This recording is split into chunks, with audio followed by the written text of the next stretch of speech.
ఈ రోజే డౌన్లోడ్ చేయండి. మీ ఫేవరెట్ షోస్ చూడండి.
తులసిలాంటి జాతకం కలిగిన అమ్మాయిని మీ ఇంటి కోడలిగా తెచ్చి ఆమెతో పూజలు చేయించాలి, నైవేద్యం సమర్పించాలి.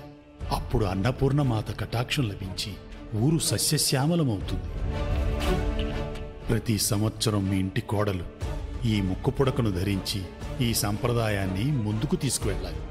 ఆమె తరువాత మరో తరానికి సంబంధించిన కోడలో మీ ఇంటి బిడ్డో ఇలా తరతరాలుగా కొనసాగుతూనే ఉండాలి.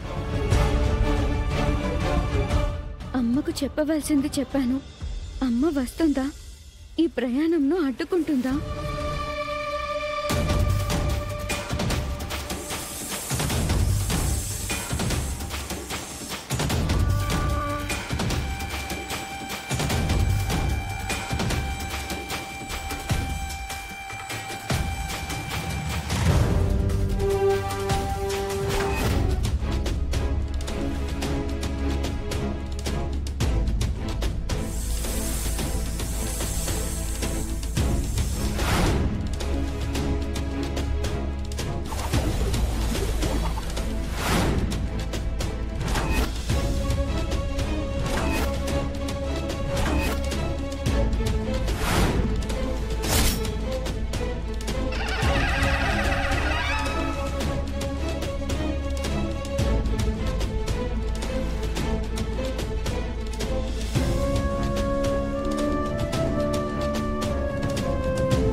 మా సంతోషాలకి అడ్డం, మా ఆనందాలకి అడ్డం, మా బ్రతుకులకి అడ్డం.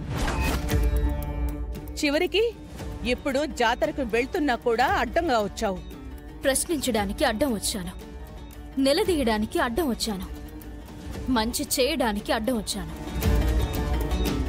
నువ్వు మాకు మంచి అదే పెద్ద జోకు కాదా మరి? అవని ఇటువంటి సమయంలో ఇలా వచ్చింది అంటే ఖచ్చితంగా ఏదో కారణం ఉండే ఉంటుంది. అవని గారు, మీరేం మాట్లాడాలని అనుకుంటున్నారో త్వరగా మాట్లాడండి. మీరు ఏ విధంగా వెళ్తున్నారో నాకు తెలిసింది.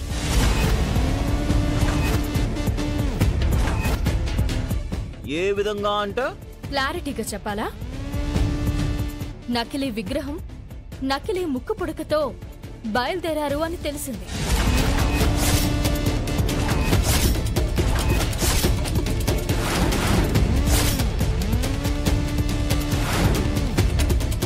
అవ్వా, అప్పుడే నీకు ఈ విషయం తెలిసిపోయిందా? మా ఇంట్లో జరుగుతున్నవన్నీ మీ ఇంట్లో నుంచి చూస్తున్నావా ఏంటి? ఈ విషయం నీకెలా తెలిసిందమ్మా? ఈ విషయం వేద చాలా రహస్యంగా ఉంచమని చెప్పింది. అందరి దగ్గర మాట కూడా తీసుకుంది. ఇంతలోనే నీకెలా తెలిసింది? మా ఇంటి విషయాలు నీ ఇంటికి మోసే గూఢచారు ఎవరైనా ఉన్నారా? ఏమయ్యా, నువ్వుగానే ఏమైనా చెప్పావా? నేనెందుకు చెప్పలేదా అని ఇప్పుడు ఫీల్ అవుతున్నాను. అమ్మవారి విషయం కదా, అవనికి తెలియజేస్తుంటే కాస్త పుణ్యమైనా వచ్చుండేది.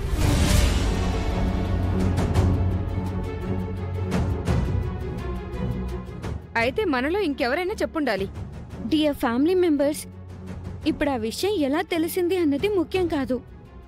అవని గారు ఏం చెప్పాలని అనుకుంటున్నారో అన్నది ముఖ్యం. పరిస్థితులకు తలొగ్గి అమ్మ ఇలాంటి నిర్ణయం తీసుకుంది. మాలో కొందరికి ఈ విషయంలో అభిప్రాయ భేదాలున్నాయి, కానీ తప్పటం లేదు. నువ్వు తప్పుకో. ఇలా చేయడం తప్పు అని అనిపించడం లేదా? పల్లెటూరు వాళ్ళని మోసం చేద్దాము అని అనుకుంటున్నావా? ఎందుకు ఇంతలా దిగజారిపోయావు? ఎలా బ్రతికావు? చివరికి ఎలా అయిపోయావు? ఓ దొంగ జాతకం దాని సహవాసం నీలాంటి గొప్ప వ్యక్తిని కూడా మార్చేసింది. అయినా నువ్వు కళ్ళు తెరుచుకోవడం లేదు.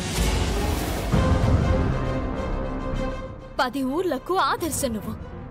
పవిత్రతకు మారుపేరు నువ్వు. ఆచారాలంటే వేదవతి, సంప్రదాయాలంటే వేదవతి.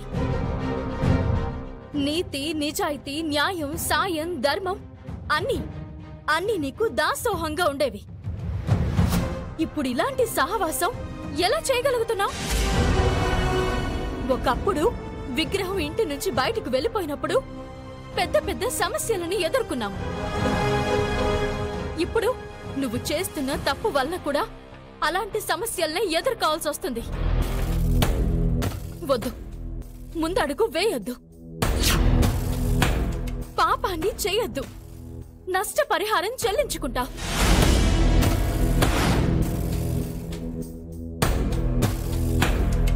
తిరిగి కోలుకోకుండా అయిపోతావు. కుటుంబ క్షేమం కోసం చెప్తున్నాను, విను. నా మాటలు అమ్మవారి మాటలనుకో. నీ మాట వినకపోతే పల్లెటూరి వాళ్లకే చెప్పి నా పరువు తీయిస్తావా? నా మరణం చూడాలని అనుకుంటున్నావా? అలా జరిగితే నీ పగ చల్లారుతుందా? ఏం చేద్దాం అనుకుంటున్నావే? చెప్పవే. నాకు దక్కవలసిన గౌరవాన్ని నువ్వు దక్కించుకుందామని అనుకుంటున్నావా? నీ ఆలోచన ఏంటి? నీ బుద్ధి ఏంటి? నా ఇంటితో సంబంధం లేని మనిషివి.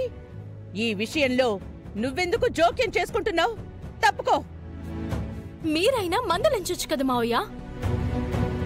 పోయేది వేదవతి గారి పరువు మాత్రమే కాదు, కుటుంబం పరువు, వంశం పరువు.